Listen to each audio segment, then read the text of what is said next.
So Bud Hannibal told me about the first time he met Coach Glasser. Bud's another wrestling legend out of Georgia, ran the GHSA high school state tournament for many years. He now runs the NCAA championships for wrestling. And Bud was in high school, and he was at the state tournament.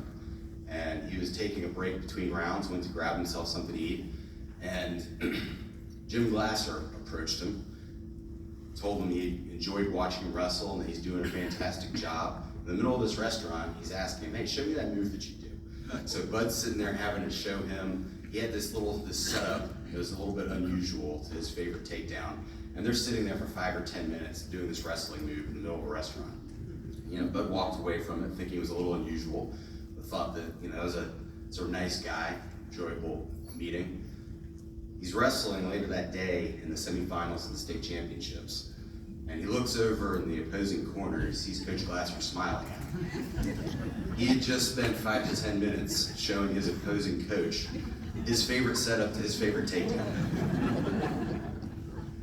That's what you're gonna get with Coach Glasser. He's always finding an edge. He's always got something, he's thinking beyond what other people are in terms of trying to find a way to win.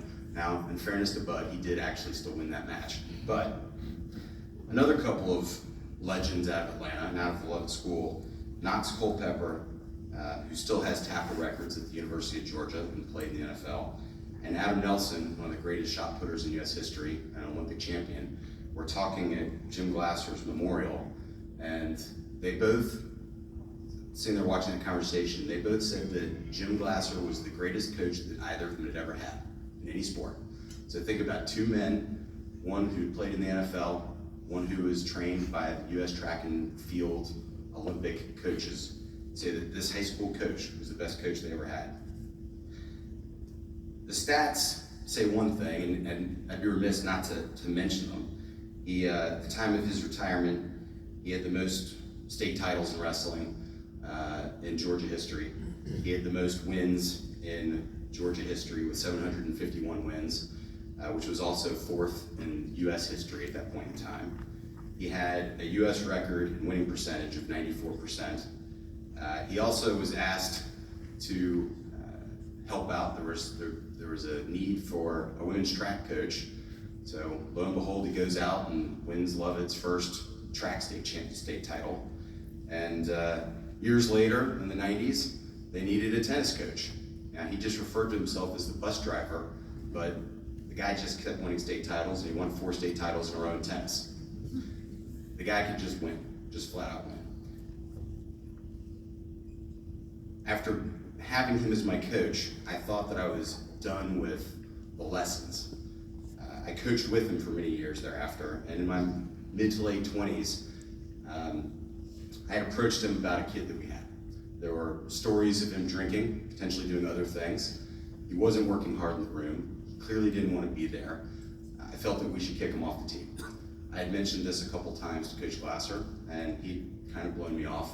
And I had an opportunity, and I sat down and said, Coach, we really need to talk about this. This kid is a cancer to our team. He is making our team worse. And my coach had a disappointed look on his face. And he looked at me and he said, okay, you're right, Rocky. Our team probably would be better if I removed him from our team. But what do you think this kid's gonna do? What do you think he's gonna do in his afternoons with no wrestling practice? What's he gonna do on his weekends? And it was at that moment that I realized that the wins were a byproduct. The wins were a byproduct of what Coach Glasser knew what his job was. It wasn't to go and win state titles. It was developing young men and women.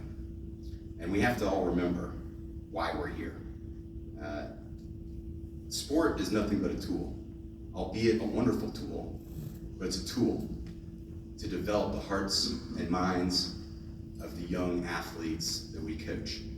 And I think that the best we can do, these plaques, these speeches are great. The best all of us can do to honor these incredible coaches, incredible men and women, is to remember their lesson and to do the best we can to make sure that we're helping mold young people into being the best that they can be. So if we could, take a moment and applaud my coach, my second father, and Coach Jim Glasser.